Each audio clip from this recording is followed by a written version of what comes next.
en Mafei, Investigación Clínica Aplicada. Más info comunicándote al 11 2632 3612.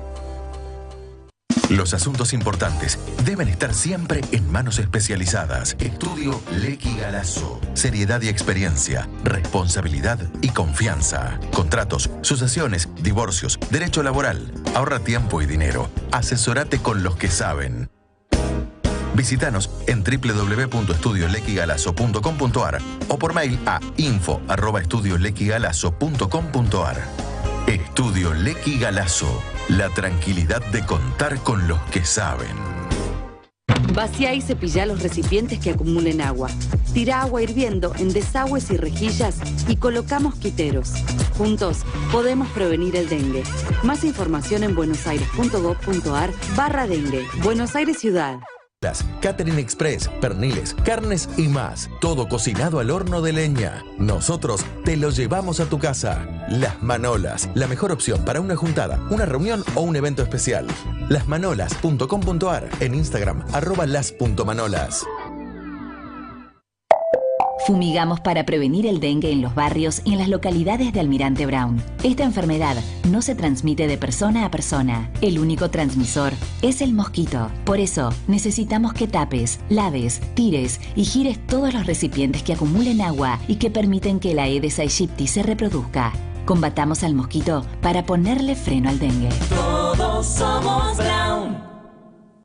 Si querés ser parte del grupo digital de radios más importante de la Argentina, si tenés ganas de pertenecer a una de nuestras 3 radios o a nuestro portal digital, te contamos que podés sumarte a Grupo Sónica, el grupo digital más premiado de la Argentina. Envíanos tu propuesta por WhatsApp al 11 22 62 77 28 y contanos qué te gustaría hacer. No te quedes con las ganas de ser un integrante más de Grupo Sónica. Te esperamos.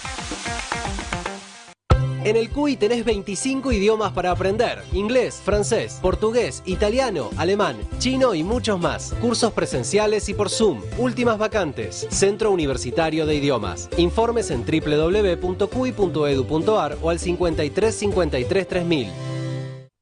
Para que no te pierdas absolutamente nada. Búscanos en YouTube como Radio Sónica. Radio Sónica. En Radio Sónica tenemos mucho para decir y vos mucho para escuchar. Radio Sónica, la radio más escuchada de Internet.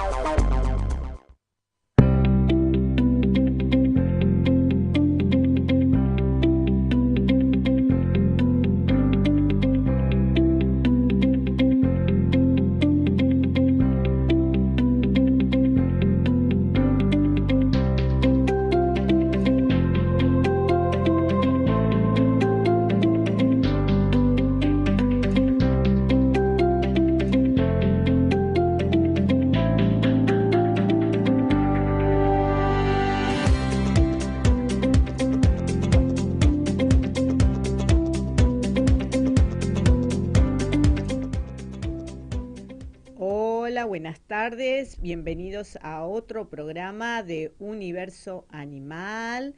Espero que hayan tenido una linda semana. Bueno, hoy estamos con el doctor Roberto Sigliano, nuestro asesor científico, asesor veterinario, que una vez más vamos a hablar de otros temas. Entre tantos va a ser el tema parásitos.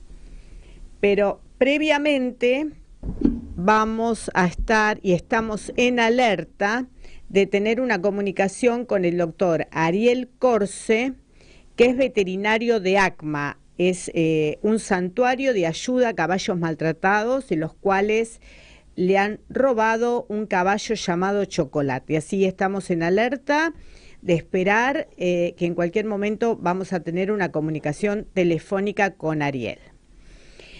Por otro lado, les quiero comentar que la semana que viene vamos a tener una llamada telefónica con la doctora Susana Daskalaki, que es abogada, donde también vamos a hablar sobre temas de ley animal, maltrato, y va a ser por vía telefónica ya que no puede venir a piso. Bueno, buenas tardes, doctor. ¿Cómo le va? Otra vez, bienvenido. Otra vez por aquí. Vamos a hacer una aclaración legal, matrícula nacional 8006. 672 del Consejo Profesional de Médicos Muy bien. Veterinarios, matrícula 15.529 del Colegio Veterinario de la Provincia de Buenos Aires. Muy bien, no te dijimos nada, pero ya te investigamos, si es verdad todo lo que decís. Me parece perfecto, porque cuando finalicemos el tema principal de hoy, que es hablar sobre parásitos, Sí. Voy a hacer una mención a esto de las investigaciones y a una persona que los que tenemos cierta edad quisimos mucho. Mira vos, muy bien. Bien, pero quiero hacer antes de entrar al tema principal una ¿Nos querés contar algo? salvedad. En mi presentación anterior hablamos sobre los guanacos, Sí. sobre la situación de los guanacos, la problemática o el conflicto que el guanaco trae con los productores pecuarios de la Patagonia. Y yo dije que traía este tema porque habían aparecido varios artículos sobre el tema en La Nación Económica, La Nación Rural y otros medios. Y cuando el río suena, agua trae. Desde el 1 de abril, la provincia de Santa Cruz habilitó la caza deportiva, Sí. entre otras especies, y con límites de zorro colorado, zorro gris, puma y guanaco. Además, sin límite de especies exóticas como el jabalí europeo, la liebre europea y el bisón. Otro tema para hablar, el del Sí. bisón, que es importante en conservación. Yo no voy a dar una opinión tajante sobre el tema porque no me opongo a la caza deportiva. Sin embargo, nunca estoy del todo seguro si los cupos que se ponen y las situaciones que se ponen se hacen basados en estudios profundos sobre la población o el exceso poblacional. Por lo tanto, a mí me gustaría, dudo que esté escuchando el programa, pero seguramente alguien podrá informarle, que el presidente del Consejo Agrario Provincial de la provincia de Santa Cruz, el señor Adrián Suárez, nos haga llegar la información, los datos estadísticos que justifican la apertura de la caza deportiva para estas especies nativas y cómo se llega a los cupos. ¿Sí? Si me parece algo lógico, voy a decir, está bien. Y si me parece algo excesivo, me le voy a tirar a la yugular. Bueno, eso era con lo que quería comenzar. Ahora, creo que más de uno te preguntará, como te pregunto yo, ¿por qué estás de acuerdo con la caza deportiva? Yo no estoy de acuerdo. Bueno, obviamente, soy animalista y proteccionista. Realmente es un problema, es un tema bastante polémico. Sé que me meto a pisar brasas calientes. Claro. Pero en principio tiene dos elementos. La caza deportiva puede significar de alguna manera un uso del rifle sanitario cuando hay que controlar poblaciones.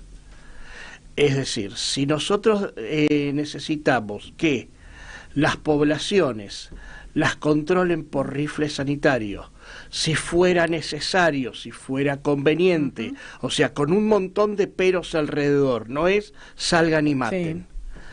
Sí. A través de agentes públicos representa una inversión, es decir, parques nacionales, las policías provinciales deben invertir dinero en armas, municiones, etcétera, etcétera. Cuando esto se hace a través de la caza deportiva, es el cazador el que paga todo eso y además paga una licencia de caza. que en los países, como se decía en alguna época, del primer mundo, el monto de esas licencias de casa se utiliza para conservación. Por ejemplo, en algunos casos para comprar nuevas tierras para ampliar la superficie de las áreas naturales protegidas.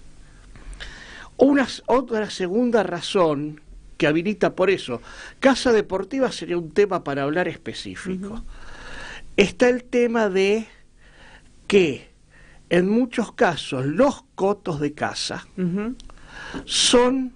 funcionan como áreas naturales, que si nosotros prohibiéramos la casa deportiva y esos cotos de casa tuvieran que cerrar, cambiaría el uso de la tierra, se desmontarían esos establecimientos, se haría desmonte y se dejarían para agricultura o ganadería. ¿A qué le llamas cotos de casa? Son instituciones donde son establecimientos rurales donde se realiza la casa deportiva. Casa deportiva, ojo, no casa furtiva, la casa furtiva es un delito, y no algo que también se practica en los cotos de casa, por eso casa es para un programa en especial, y no lo que se denomina casa enlatada. Y a ver, explícanos rápidamente cada uno. A ver, la casa deportiva es aquella en la cual el cazador, con la ayuda de un guía, tiene que desplazarse por un terreno natural, rastrear al animal, acecharlo y eventualmente acertar o no un disparo, o eventualmente correr incluso el riesgo de que si el animal logra dar la vuelta, esto ha ocurrido en muchos casos, el cazador puede incluso perder la vida o salir muy mal herido. Esa es una forma, hay un riesgo, hay una dificultad, hay una necesidad, por eso es deportivo, hay una necesidad de una preparación física para soportar los rigores del clima, a lo mejor tener que subir a un monte, esconderse. O sea, le dan lugares específicos para ir a cazar. Exactamente, son lugares específicos para la práctica de la caza. La caza enlatada es una bestialidad que se practica también en muchos cotos de caza. También hay santuarios que proveen animales para este tipo de actividades, en las cuales un animal se suelta muy cerca de donde está apostado el cazador para que el cazador le dispare. O sea, es una cacería asegurada. De deportivo eso no tiene nada. Después obviamente están los que dicen no, matar a un animal de deporte no tiene nada. Es una discusión para tener, pero evidentemente lo que sí es la realidad es que si en un coto de caza donde hay bosque, donde hay varias especies no deportivas. ¿Y la furtiva cuál es? Y la furtiva es la que se hace en violación a todas las leyes que regulan la práctica de la caza. Entrar a un parque nacional y cazar un animal sin autorización de las autoridades es la que se realiza fuera de las temporadas de caza, es la que se realiza, por ejemplo, cazando hembras en lugar de cazar machos, con lo cual se pierden los vientres que aseguran la continuidad de la especie. Así que bueno, es un tema bastante polémico. Por eso digo, yo no estoy en contra esencialmente, porque además yo soy pescador y bueno, también es otra hago, forma de cazar. Pero Está controlado, digamos, está controlado. Si nosotros hablamos de especies exóticas como el jabalí europeo, como la liebre europea, como los ciervos europeos, nosotros nos encontramos con especies que causan un daño al medio ambiente. Claro. Porque atacan a la población, a las especies nativas, las desplazan de sus hábitats, causan daños a la agricultura, causan daños a la flora nativa. O sea, por ejemplo, en el Parque Nacional El Palmar, el jabalí europeo desentierra y se come los renovales de palmera.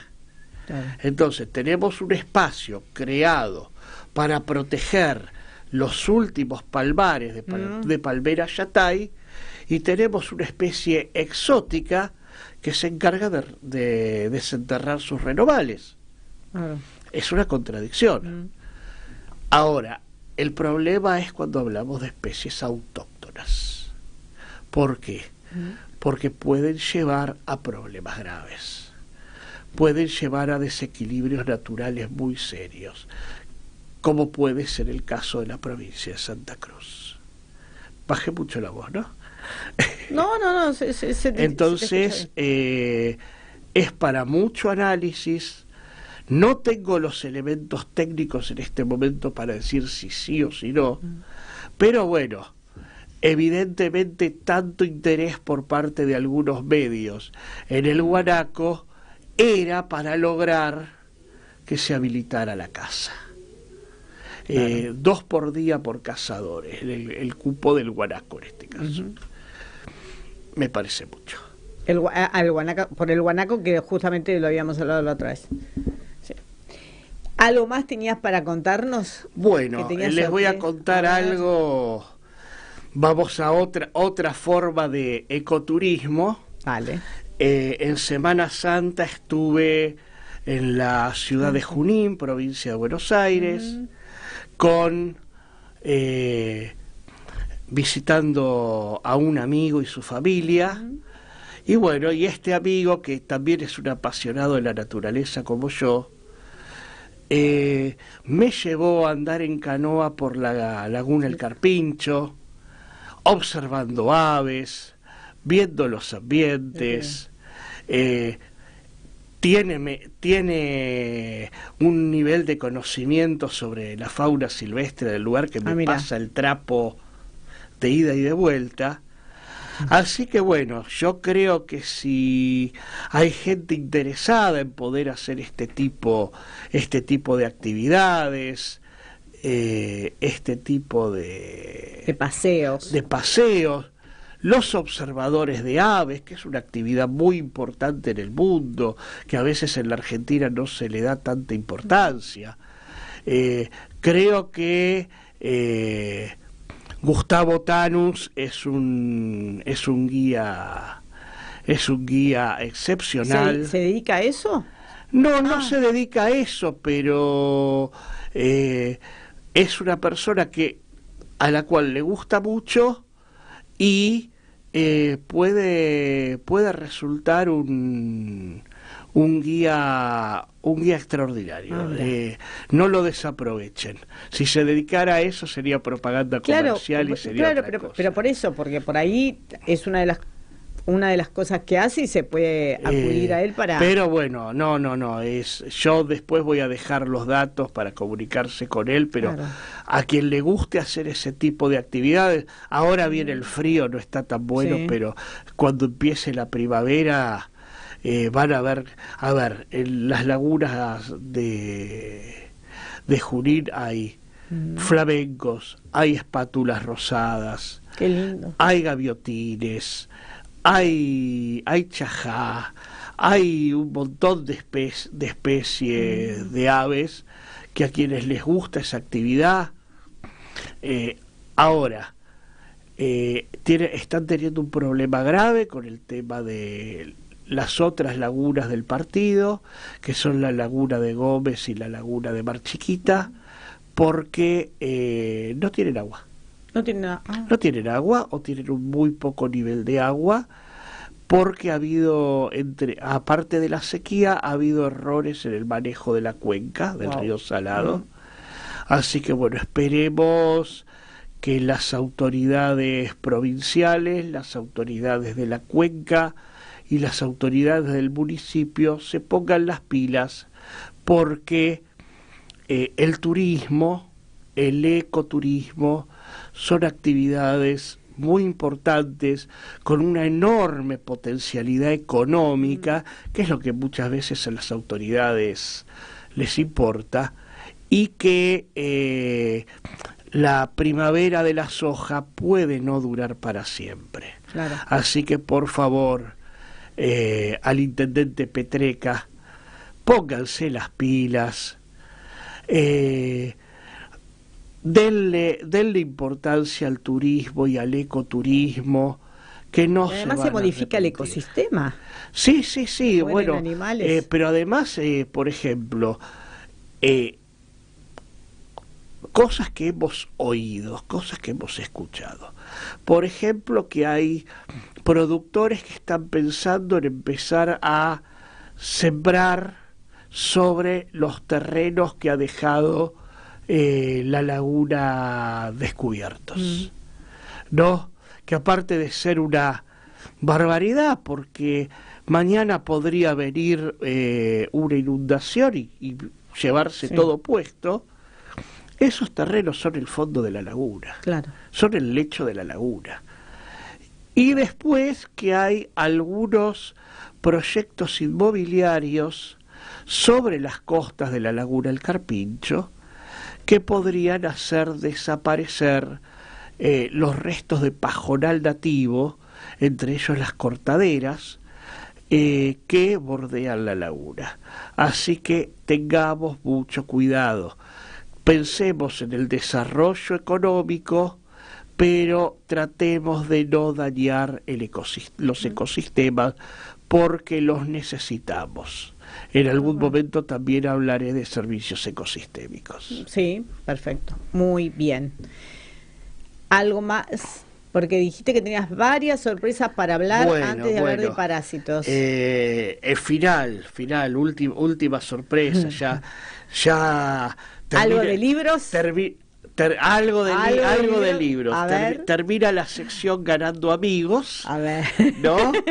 Porque me imagino lo contento que estará el intendente Petreca y lo contento que estará el señor Adrián Suárez. También cuidar es los ecosistemas. Bueno, ¿no? Estamos a mediados de abril y sobre fines de abril y mediados de mayo comienza uno de los acontecimientos culturales más importantes del año en la ciudad de Buenos Aires, que es la Feria Internacional del Libro del Autor al Lector, en su edición 2024, que creo que debería ser aprovechada, y voy a darle las gracias a la primera persona que me hizo ir a la Feria del Libro como una actividad escolar.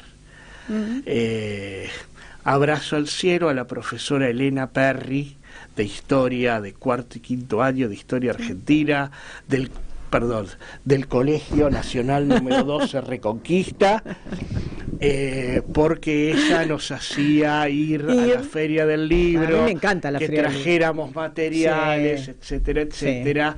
Y bueno, como buena docente, como excelente docente, la señora Elena Perry además organizaba la recreación de la Reconquista de Buenos Aires los 12 de agosto en la zona de Plaza de Mayo. También he concurrido ahí. La misa en el Panteón de la Reconquista también la organizaba ella. Pero bueno, además no es lo mismo leerlo desde una tablet, desde una notebook, que tener el libro en papel. El libro físico, el libro en papel. Al menos para los que tenemos determinada edad, el libro físico es irreemplazable. El libro físico, a mí me gusta el libro físico tiene magia. Sí. Algunos me dicen, no, pero vos con una aplicación tenés la posibilidad de hacer las notas al pie. Si llevas la tablet en el colectivo podés leer, sí, también me la pueden robar. El libro físico es otra cosa. Es otra cosa, es mágico, es maravilloso. No es lo mismo leer los libros, escuchar los libros a través de una aplicación, no es lo mismo. Ni leerlos. Cuando yo era docente, yo le decía a mis alumnos que el libro tiene un componente especial. El libro le pone alas a la imaginación. ¿Por qué? Porque vamos a ir a un par de libros que se hicieron películas muy buenas, como son El Señor de los Anillos y la serie de Harry Potter, ¿no? Donde las películas reflejan muy bien, esas sagas no lo hacen. Las películas reflejan muy bien el libro, pero ¿qué pasa? La voz del protagonista es la voz del actor, o en el caso nuestro, la voz del actor que hace el doblaje. Y cuando uno lee el libro, la voz es la que uno piensa que es.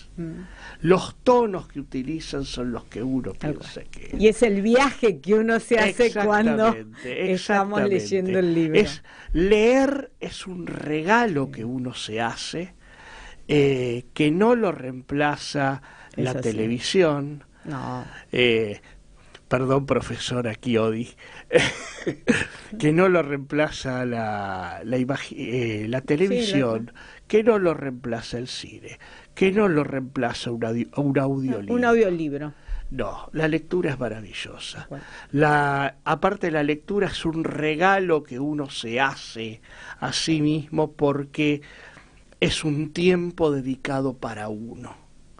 No hay teléfono, no hay el timbre que suena, no hay alguien que me... No, es ese momento que estoy conmigo mismo, estoy incorporando conocimiento, estoy incorporando satisfacción, porque no es necesario leer libros técnicos, libros muy serios, la novela histórica, incluso la historieta, que es un gran género literario.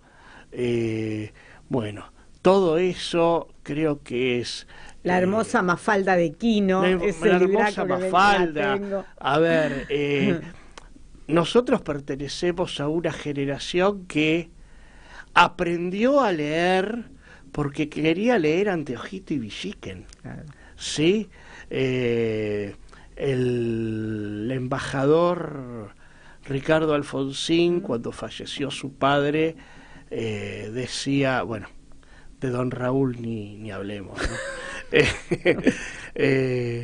Cuando falleció su padre decía que cuando él los veía con un Villiquen se los rompía y los mandaba a leer libros. El gallego era gallego. Pero Renzo seguro no. Pero el Anteojito y el Villiquen han sido unas grandes herramientas para que los chicos comiencen a leer. Seguro. Herramientas que hemos perdido en esta época de la electrónica, pero lean. Seguro. A los chicos, si hay adolescentes escuchándonos, lean, vayan a la feria del libro. También hay una feria del libro infantil y juvenil. Aprovechen y pónganle alas a su imaginación, no se van a arrepentir. Tal cual. Renzo, hola Renzo, buenas tardes, ahora te saludo formalmente, ¿cómo estás? Vamos a un temita musical mientras esperamos a Ariel. Está con el doctor Roberto Sigliano, gracias por estar ahí. Mientras tanto vamos a esperar la llamada de Ariel Corse de ACMA, a ver si tenemos buenas novedades sobre el caballo Chocolate, que se lo robaron del predio Realmente es algo muy triste, muy lamentable, y bueno, realmente nos pidió que esperemos porque o sea, nos parecía muy bueno tener una conversación con ellos, saber qué estaba pasando y qué pasó con Chocolate, pero bueno, estamos expectantes a ver si Chocolate aparece. Ojalá, y todos los que nos estén escuchando y que puedan ayudarnos para que vuelva Chocolate y no vuelvan a y que no vuelvan a ocurrir estas cosas de que se roben animales de los santuarios, de los refugios de esta manera, que tampoco sabemos a dónde van a ir a parar, pero no a buen puerto. ¿No, doctor? Bueno, lamentablemente cuando hay un fenómeno importante en el Gran Buenos Aires de cuatrerismo o abigeato de caballos, en muchos casos para ponerlos en alquiler, en otros casos para mandarlos a frigoríficos. Claro. Sí, además que todos los que estén en complicidad son tan vándalos como el que se lo llevó, ¿no? Obviamente no se lo llevó por buen puerto, así que bueno, ojalá que tengamos buenas noticias, porque quedamos en que íbamos a hablar con Ariel. Ya los vamos a mantener al tanto, porque bueno, estamos todos expectantes. Bueno, esto es algo, ¿no?, que yo muchas veces he tenido muchas discusiones en esto. Vuelvo a decir, yo tengo una amplia sección de Ganando Amigos. Es una discusión que he tenido muchas veces sobre el tema del derecho animal, que no tiene nada que ver con derechos de los animales, y no voy a generar hoy otra polémica, que tiene que ver con la importancia de generar y la importancia que tienen las organizaciones proteccionistas, conservacionistas, en promover una buena legislación. Hasta ahora, perdón lo que voy a decir, han promovido malas legislaciones. Promover una buena legislación que realmente castigue estos casos. Seguro. Sí. Que realmente regule y controle las actividades que se realizan con animales. ¿Por qué? Porque muchas veces la prohibición de actividades trae como consecuencia que las mismas se sigan realizando, pero en la clandestinidad. Entonces, en la clandestinidad no se puede controlar cuál es el origen de los animales. En la clandestinidad no se puede controlar el estado de salud de los animales. Seguro. En la clandestinidad no se puede controlar si el animal recibe un buen trato o un mal trato, o yo voy a agregar algo. Muchas veces se habla solamente de maltrato animal. Esta es una posición particular mía. Yo digo que en la utilización de animales para beneficio humano hay cuatro estamentos diferenciados. Uno es el uso, otro es el abuso, que es el exceso en el uso, otro es el maltrato, y otro, mucho más grave, es la crueldad, es el causarle daño por la satisfacción de hacerlo o por generarle intencionalmente un sufrimiento al animal. Eso debería tener sanciones mucho más graves, y voy a adelantarme a algo que discutiremos en algún momento. Y esas tienen que llevar penas que sean de prisión efectiva. Modificar la ley 14.003. La denominada ley Sarmiento es una ley de los años 40. Es una ley que ha quedado casi obsoleta. Casi no. Ha quedado obsoleta. ¿Por qué? Porque la ley admite la posibilidad de que los profesionales podamos hacer vivisecciones. Y hoy día, habiendo los métodos anestésicos que existen para realizar un experimento, hacer una vivisección en un animal consciente es una aberración. La ley no ha contemplado, por ejemplo, el uso de los animales de tracción en las grandes ciudades, porque en ese momento ya se había prohibido, y se había prohibido no por el bienestar de los animales, se había prohibido por dos razones: porque molestaban al tránsito automotor y porque ensuciaban las calles. Entonces, los fundamentos son diferentes a los que utilizaríamos hoy. Por eso hace falta reformar, hace falta crear una nueva legislación sobre la utilización de animales, y hace falta esta diferenciación entre que los animales no son ni personas ni cosas, son animales, y tiene que haber una legislación especial para los animales, de la misma manera que no puede ser impune una persona que tala un árbol. Y que la tala mal. Y que lo tala mal, las podas que se realizan espantosamente. Entonces, ¿por qué? Porque el árbol también es un ser vivo. El árbol también sufre cuando se lo maltrata. Lo que pasa es que a veces, este es un choque que suelo tener con los animalistas, es que en realidad el árbol, las plantas sufren de otra manera. O sea, no se mueven para eludir el dolor, no sienten el dolor de la misma manera consciente que lo sufrimos nosotros, pero modifican sus patrones de crecimiento. Claro. O sea, responden a la agresión modificando sus patrones de crecimiento. Por esa razón, tenemos que ser muy cuidadosos cuando hablamos de estos temas. A ver, en este caso yo opino más por boca de jarro que por conocimientos técnicos.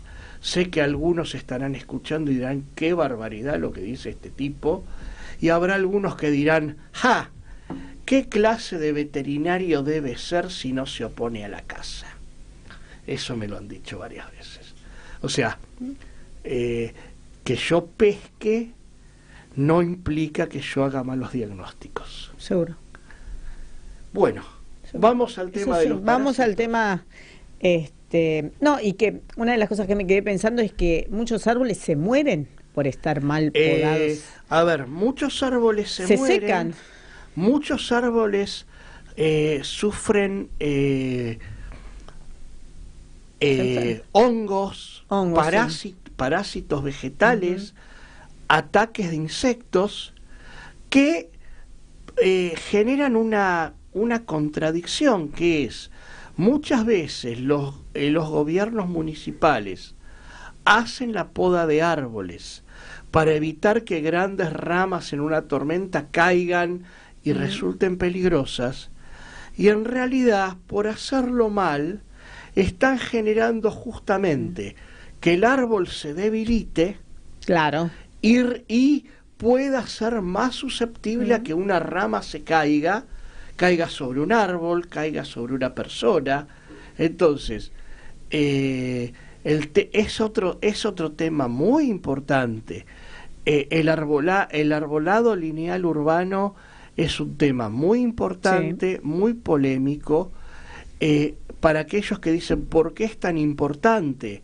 Porque, por ejemplo, hay estudios hechos, por ejemplo, en verano, donde hay una clara diferencia en la temperatura que sufre el peatón en la vereda, en una vereda que está arbolada y en una vereda que no tiene desierta. O sea, nuestro bienestar como seres humanos depende de la buena salud de animales y plantas, de la buena salud de los ecosistemas.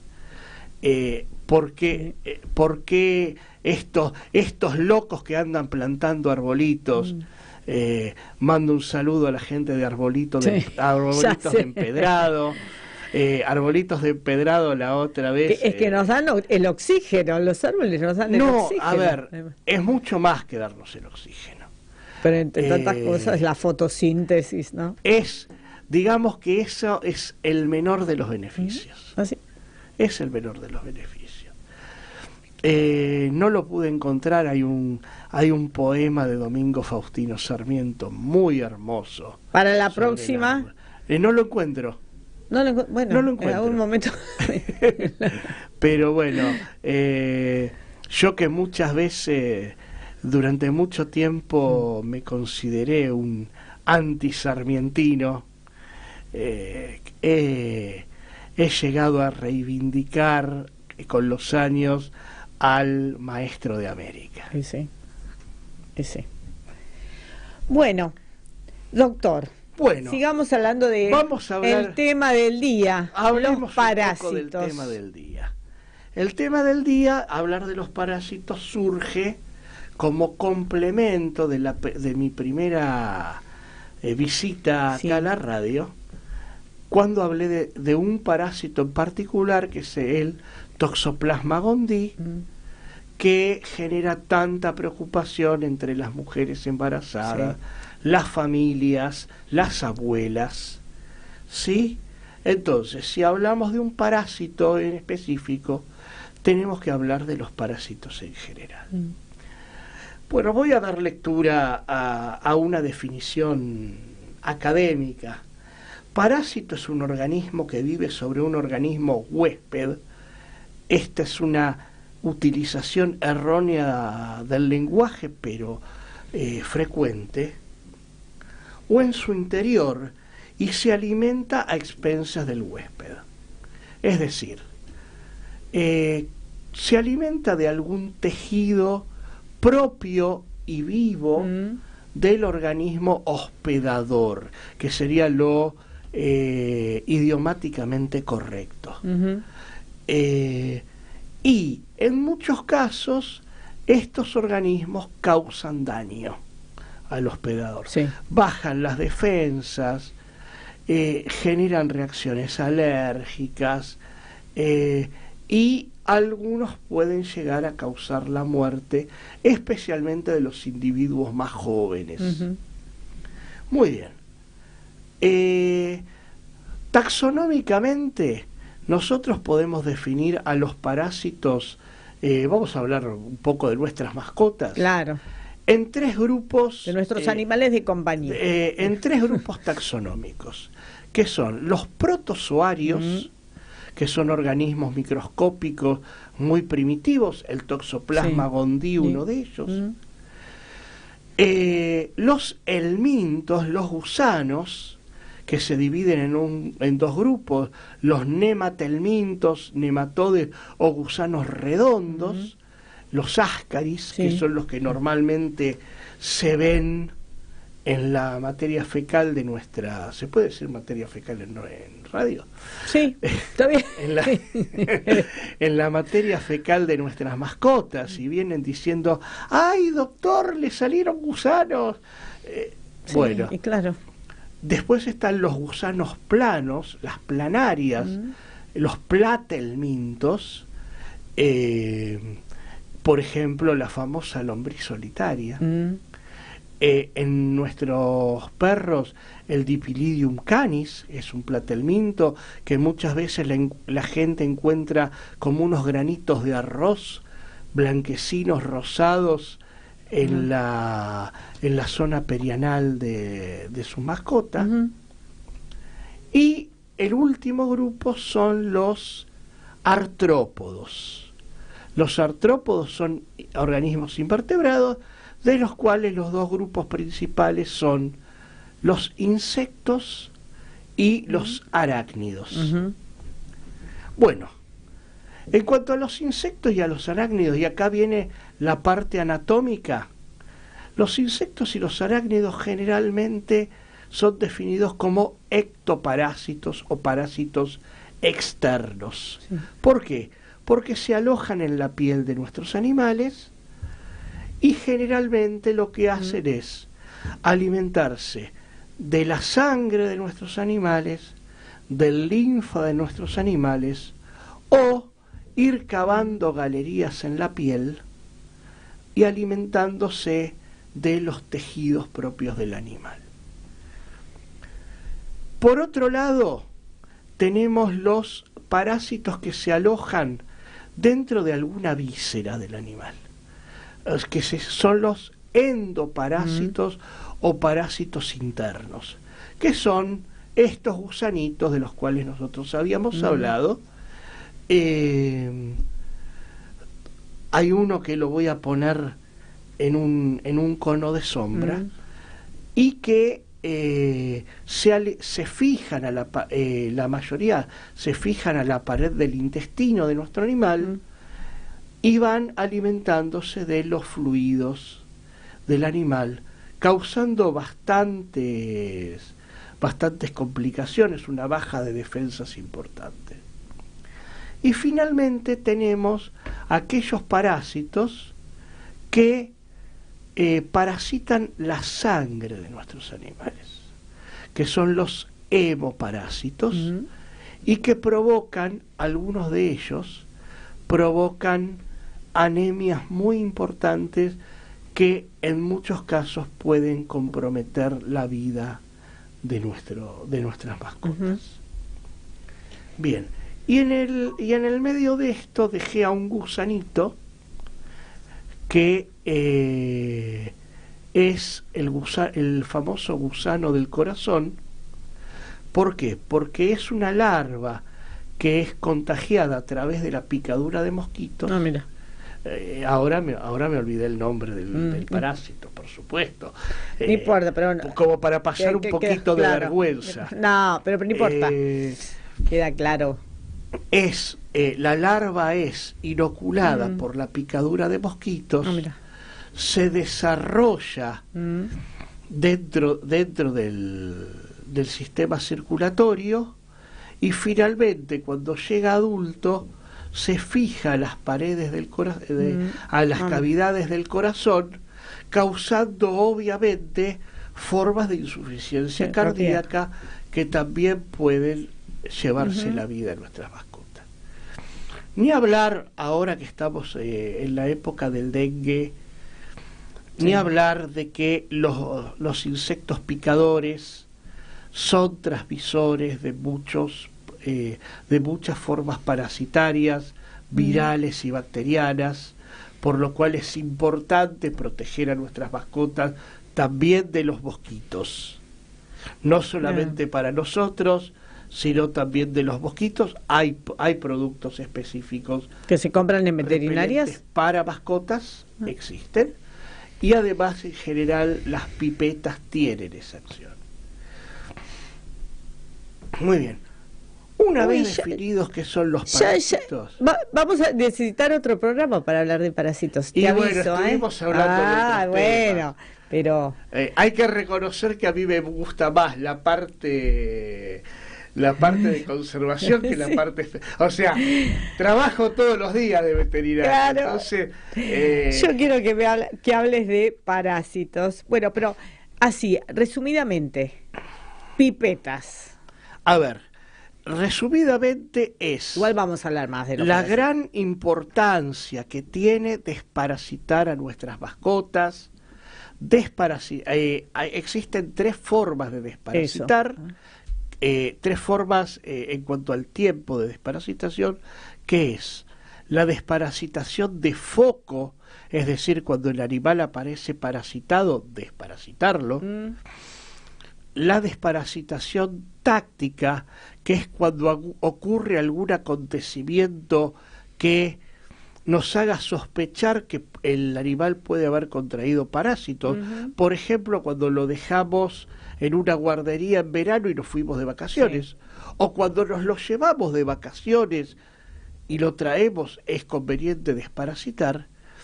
Y después la desparasitación estratégica, que es una desparasitación que se hace periódicamente a tiempo fijo, teniendo en cuenta que nunca ninguna desparasitación es 100% efectiva. Entonces, hace mucho tiempo se desparasitaba una vez al año, después se empezó a desparasitar cada 6 meses, hoy día se está desparasitando de rutina cada 3 o 4 meses, respetando los ciclos reproductivos de los parásitos. Y participé hace un tiempo de una charla dada por una colega española que nos señaló circunstancias en las cuales es conveniente desparasitar todos los meses.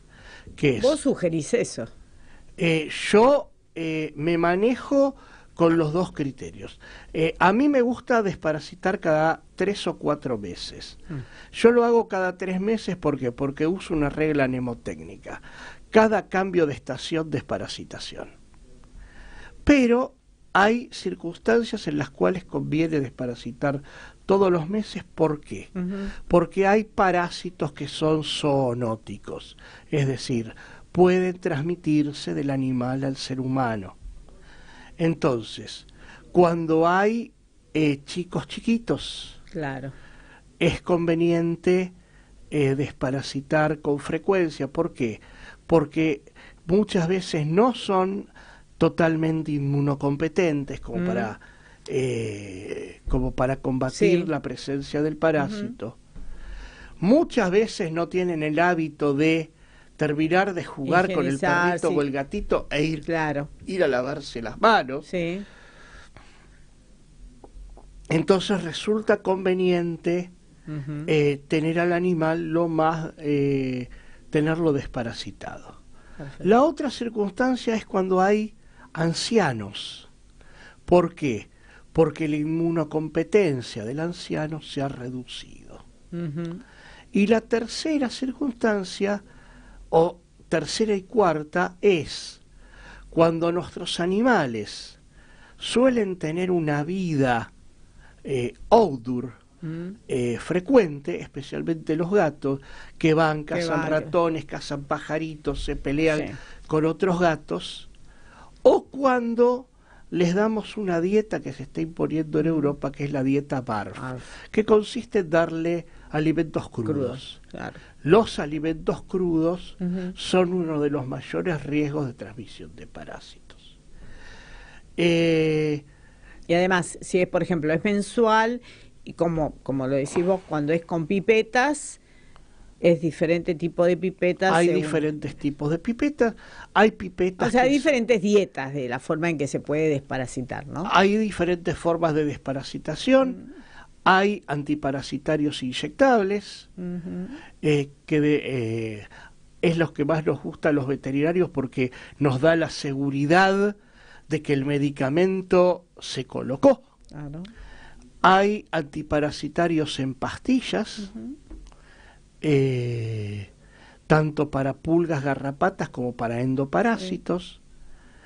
Hay pipetas antiparasitarias, hay pipetas que son solo para parásitos internos, hay pipetas que son solo para ectoparásitos y hay pipetas que son para endo y ectoparásitos. Perfecto. Y finalmente, para los ectoparásitos, hay productos que se pueden colocar sobre el manto del animal, que son talcos, que son líquidos, y que hay líquidos que son pulverizables, que son de alto costo, pero vale la pena usarlos, especialmente en cachorros. Lo que voy a pedir sobre los ectoparásitos, sobre las pulgas puntualmente. Primero, no es normal que el animal tenga pulgas ni garrapatas. Las garrapatas son transmisoras de hemoparásitos. No es normal que las tengan. Es bueno prevenir y es bueno